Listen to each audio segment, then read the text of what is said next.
I came back from a weekend trip expecting peace and quiet at my lakeside property, but instead, I found someone living in my boathouse. And not just anyone. It was her. The HOA's self-appointed enforcer, Karen, who'd always had something to say about everything I did. She'd fought me on everything from the color of my mailbox to where I parked my truck. But this time, she crossed a line so bold I honestly thought it was a prank at first. There she was, waving from the deck, like she owned the place. Curtains up in the windows, furniture dragged in, even a potted plant by the door. She had actually moved into my boathouse. No call, no warning, nothing. When I asked her what she was doing, she had the nerve to say the HOA considered the boathouse underutilized property, and she was just reclaiming community space. I stood there stunned, trying to wrap my head around it. She had picked the one weekend I was gone and somehow convinced herself this was okay. I could feel my blood boiling, but I wasn't about to start yelling. No, I had another idea. One. That would leave no doubt about whose property it really was. Let's just say it involved a few rope ties, a push, and the lake. But before I could even finish, she was screaming into her phone, yelling, "911, I'm being kidnapped." Yeah, things escalated fast. You won't believe how this one ended. To really understand how crazy this all got, you've got to know the history between me and Karen. Ever since I bought the lakefront property, she's acted like I was trespassing on her turf. It didn't matter that I owned every inch of the boathouse dock and shoreline. It was like she made it her mission to correct everything about how I lived. She reported me to the HOA for having too many guests over. Once, she even called me out for drying my wetsuit on a clothesline. A wetsuit. But this? This wasn't just overstepping, it was delusional. She had moved into my boathouse like it was a rental unit.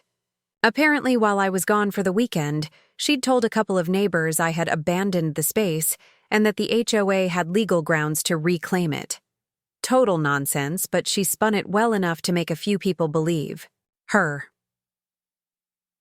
What really set me off was how comfortable she made herself. She had power cords running from the marina, a space heater, even a little coffee station set up like she was there for good. When I knocked on the door and asked her to leave, she gave me that smirk. The same one I'd seen when she reminded me of trash bin rules last year. That smirk flipped a switch in my brain. I wasn't going to argue. I wasn't going to yell. I had a better way to make a point, one that involved the lake and a little reminder of physics. As I walked away from the boathouse, pretending to cool off, my mind was racing. Karen had crossed a line that made everything else she'd done seem petty. Taking over someone's private property isn't just entitled, it's bold. And yet, when I checked the locks later that night, she'd even replaced them. She seriously thought she had legal ground, and the HOA board hadn't said a word. That's when it really started to click. This wasn't just Karen being Karen. She had gotten a few people from the HOA to back her, or at least look the other way. It wasn't just about the boathouse anymore. This was about control, power plays, and Karen testing just how far she could push her influence. A couple of neighbors who'd always been friendly suddenly avoided eye contact. One even mumbled something about community rights when I asked if he'd seen her move in. Meanwhile, I started digging into the HOA bylaws, the county property lines, and local zoning regulations. What I found only added fuel to the fire.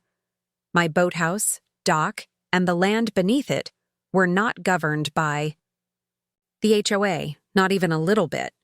But instead of taking legal action right away, I thought, why not let her box herself in? That's when the idea hit me. The boathouse floats. It was built on pontoons like a mini houseboat. All it would take was releasing a couple ropes and giving it a nudge. The lake would take care of the rest. I waited until just after dawn, when the lake was still and the neighborhood was quiet. My boots crunched over the frost-dusted dock as I walked toward the boathouse, heart thudding. I wasn't nervous. I was just done playing defense. This was private lakefront property, and Karen had made a mockery of it. I gave one last glance around. No lights in the nearby houses. No curious neighbors. Just fog rising off the water, and the soft creak of the ropes holding the boathouse in place. I moved quickly, loosening each line one by one, careful not to make too much noise. From inside the boathouse, I could hear the hum of a small heater and the faint clink of ceramic. She was making coffee, like she owned the place. I gritted my teeth. One last rope. That's when the side door creaked open. Karen stood there in a fuzzy robe, holding her mug like it was Sunday morning brunch. "What do you think you're doing?" she asked, her voice sharp but sleepy. I didn't answer. I just gave the rope a tug and let it slip through my hands. Her eyes widened as the boathouse began to drift, slow but steady, away from the dock. "You can't do this!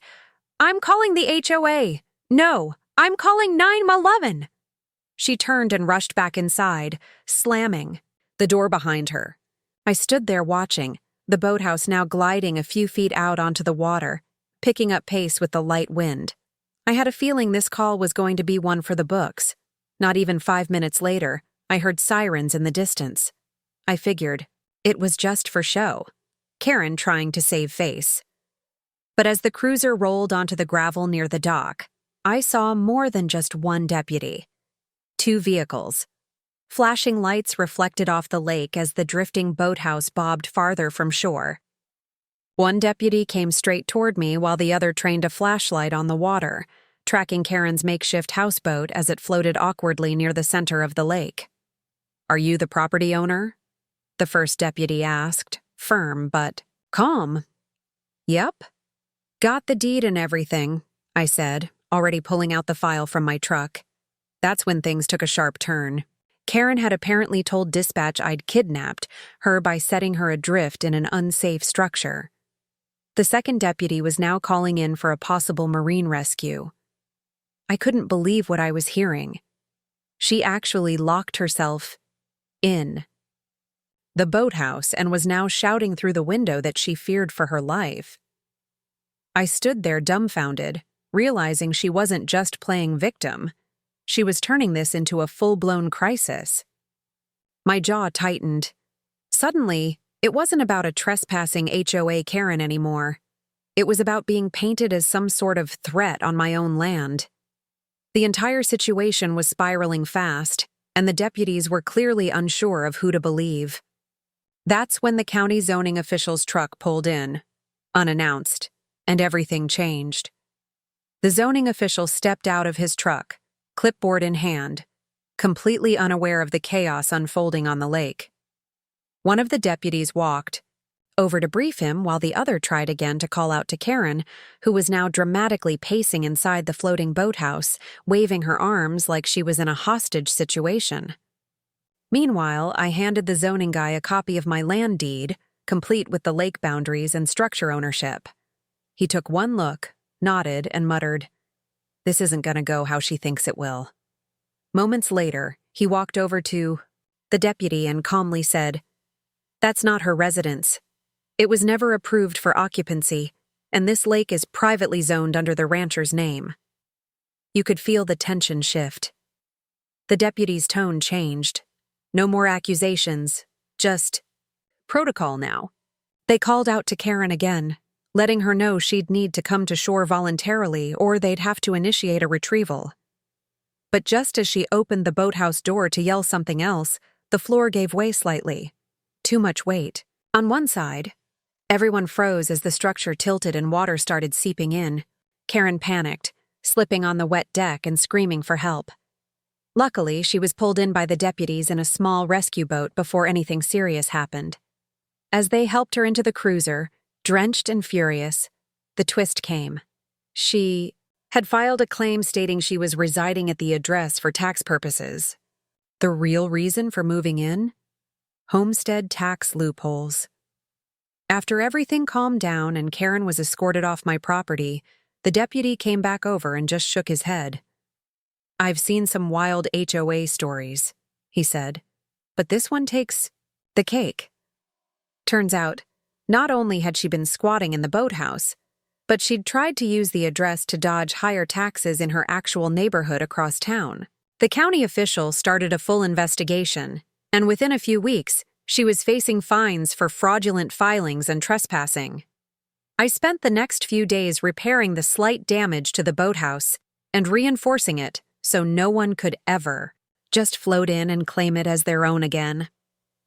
A few neighbors stopped by afterward, some with pie, others just shaking their heads in disbelief. Most of them admitted they didn't support what she did and were just as surprised by her stunt as I was. Apparently, Karen had only recently joined the HOA and had already rubbed plenty of people the wrong way. As for me, I learned to keep a closer eye on the property when I travel, maybe even install a few cameras. But I also realized something bigger.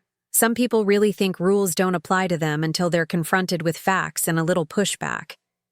In the end, the lake's peaceful again. My boathouse is empty, just as it should be. And Karen? Well, let's just say she won't be sailing back anytime soon. Thanks for watching, and yeah, always read the deed.